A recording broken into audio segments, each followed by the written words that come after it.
punto 5 de la unidad 2 habla de la clasificación de los actos jurídicos. Tengan en cuenta, como habíamos visto en el punto 4, que los actos jurídicos pueden ser muy diversos y hay muchos actos jurídicos. Por eso hay una extensa clasificación.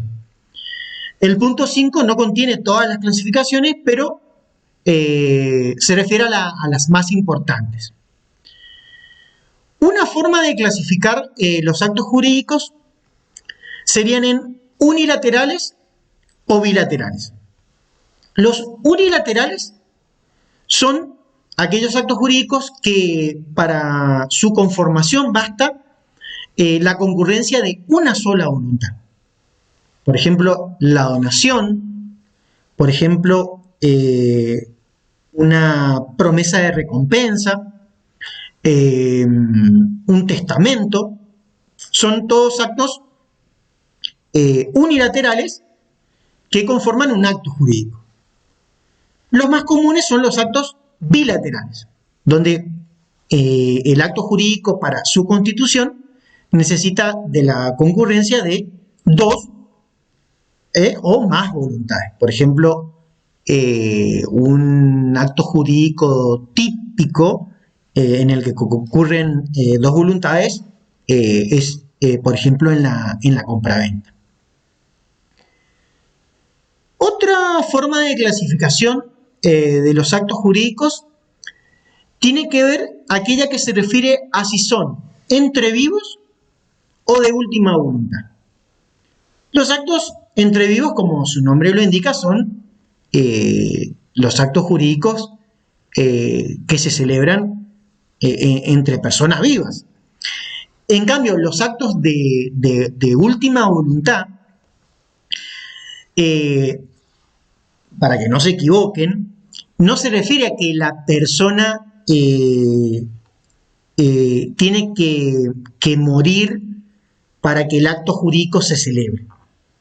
No es así la clasificación. Aquí la clasificación se refiere a actos de última voluntad donde las consecuencias jurídicas nacen cuando una persona fallece. Por ejemplo, en el testamento, la persona al celebrar el testamento está viva, pero las consecuencias, es decir, el acto jurídico del testamento tiene sus consecuencias una vez que fallece la persona. Por eso se llaman actos jurídicos de última voluntad. Otra clasificación tiene que ver con la forma de los actos jurídicos. Y aquí vamos a ver actos que pueden ser formales y actos que pueden ser no formales. Los actos jurídicos generalmente no necesitan ninguna forma específica para existir.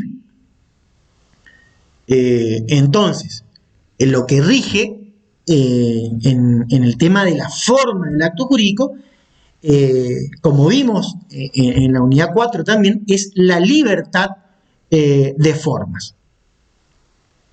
Pero hay actos que la ley específicamente indica que debe tener una formalidad para que pueda existir. Y acá hay que hacer una aclaración, porque no es lo mismo que el acto jurídico exista a que el acto jurídico se pueda probar. Tienen que, para comprender esta clasificación, tienen que entender esta diferencia. No es lo mismo que el acto jurídico exista que el acto jurídico se pueda probar. Por eso hay una clasificación, tengan en cuenta, por eso les hice esta introducción, por eso hay una clasificación que habla de y que subdivide a los actos formales en solemnes, ad solemnitatem o ad probationem. Los solemnes o ad solemnitatem, que son formales esos actos, dice la ley que para su validez, es decir, para que existan, deben tener una determinada forma, si no, son nulos. Por ejemplo, si yo dono un inmueble, siempre esa donación tiene que ser hecha, por ejemplo, en una escritura pública, es decir, tiene que intervenir un escribano, donde en una escritura pública se realice la donación. Es decir, que yo no puedo, no existe, o es nulo, es decir, es sin ninguna validez, una donación que yo haga de un inmueble simplemente en un contrato de compraventa, por ejemplo. En cambio, los actos formales no solemnes o ad probationem no tienen que ver con la existencia del acto jurídico, sino tienen que, o se relacionan, mejor dicho, con la forma de probarse los actos jurídicos. Los actos no solemnes o ad probationem son aquellos actos jurídicos que pueden probarse solo a través de formas impuestas por la ley. Entonces, por eso hice esa introducción antes de entrar en esta clasificación para que se pueda entender. La fianza, ¿qué significa la fianza? La fianza significa, por ejemplo, que alguien salga de garante de otra persona. La fianza es un contrato, entonces, por el cual una tercera persona, ajena al negocio que tiene la persona a la cual le va a salir de garante, dice, debe siempre hacerse por escrito, según la ley. No podrá probarse que hay una fianza, por ejemplo, a través de testigos. Y entonces, fíjense la importancia que tiene esto, de la aclaración que les hice más adelante.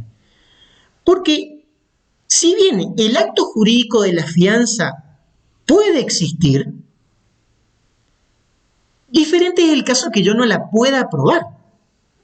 Es decir, el hecho de que yo no haga por escrito la fianza no significa que la fianza existe. El tema va a ser un tema probatorio. En el caso de que, si yo no lo hago por escrito, no lo pueda probar. Para que más o menos les pueda cerrar la idea. Supónganse que yo voy a firmar un contrato de alquiler con otra persona y solicito la fianza o la garantía de otra. La ley dice que para probar una fianza o para probar una garantía, yo la tengo que hacer por escrito. Si yo no la hago por escrito, no la puedo probar. Fíjense la diferencia. No es lo mismo que yo no pueda probar que existe la fianza que la fianza no exista. ¿Por qué? Y ahora vamos a la cuestión práctica. Si yo entro en cesación de pagos y no puedo cumplir con la obligación, entonces esta persona con la cual yo celebré un contrato de alquiler le va a querer cobrar lo que yo no puedo pagar al garante. Si la garantía no está hecha por escrito, no le va a poder cobrar nada. Si esta persona garante se opone, porque le va a decir, si no está por escrito, no la puedo aprobar. Pero fíjense que puede haber otro supuesto. Puede ser que esta persona, al no poder pagar yo, vaya con el garante y le diga, mira, yo necesito que vos me pagues lo que al que le saliste de garante no me pudo pagar. Pues bien, puede ser que esta persona perfectamente se acuerde que haya convenido con esa persona una garantía y le diga, sí, yo te pago y no hay problema. Entonces, fíjense la diferencia. No es lo mismo que la garantía no exista a que la garantía no se puede aprobar. Esto ténganlo en cuenta para poder diferenciar los actos formales, que son solemnes, que se refieren a la existencia del acto, que si no se hacen de una determinada manera no existen, a los no solemnes, que tienen que ver no con la existencia del acto, sino con un factor probatorio. ¿Sí? No, ya me falta re poquito. Me faltarán 5 o 6 minutos. Así que silencio.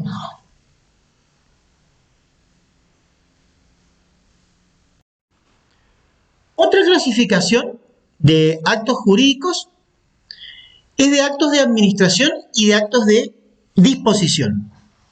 Los actos de administración tienden a la conservación y explotación del patrimonio, sin alterarlo. Es decir, tienden a proteger y administrar el patrimonio. En cambio, los actos jurídicos de disposición son aquellos que sí producen una modificación en el patrimonio. Y ahí estamos hablando en que ese tipo de actos sí traen aparejado su modificación en sustancia. Por ejemplo, vender una parte del patrimonio o gravarlo, por ejemplo. Gravarlo significa hipotecarlo o prendarlo en el caso de un rodado. Sí, entonces los actos de disposición implican una modificación en el patrimonio. Otra clasificación que existe es entre patrimoniales y extrapatrimoniales. Como su nombre indica, los actos patrimoniales son los que tienen por objeto un contenido económico. En cambio, los extrapatrimoniales, su contenido no es económico. Por ejemplo, los actos celebrados por las relaciones de familia son ejemplos característicos de actos extrapatrimoniales, como por ejemplo adoptar a un menor, casarse, reconocer un hijo, son actos que no tienen un contenido patrimonial. Después tenemos otra clasificación que habla de onerosos o gratuitos. Vale la aclaración que siempre el acto jurídico sea oneroso o gratuito, siempre lo vamos a ubicar dentro del ámbito patrimonial. Los actos onerosos son aquellos en los cuales la prestación a cargo de una de las partes del acto tiene como contrapartida otra contraprestación de la otra parte. En cambio, los actos gratuitos tienen la característica que las prestaciones solo están a cargo de una de las partes y el otro, es decir, la otra parte sería una beneficiaria de este. Y por último tenemos los actos jurídicos clasificados en principales y accesorios. Un acto accesorio es aquel acto jurídico por el cual su existencia no depende de otro, es decir, es individual, por así decirlo. En cambio, el accesorio sí. El acto jurídico accesorio depende de uno principal. Por ejemplo, un acto jurídico, volviendo al ejemplo que di hoy del alquiler, un acto jurídico principal sería, por ejemplo, alquilar un inmueble. Y un acto jurídico accesorio sería una garantía ante el incumplimiento de pago de esa obligación. Si el contrato de alquiler se termina a término, se paga todo lo que se debe, ese contrato de alquiler se extingue, y por lo tanto el accesorio, que era la garantía, también se extingue, justamente por el principio jurídico que dice que lo accesorio sigue siempre la suerte de lo principal.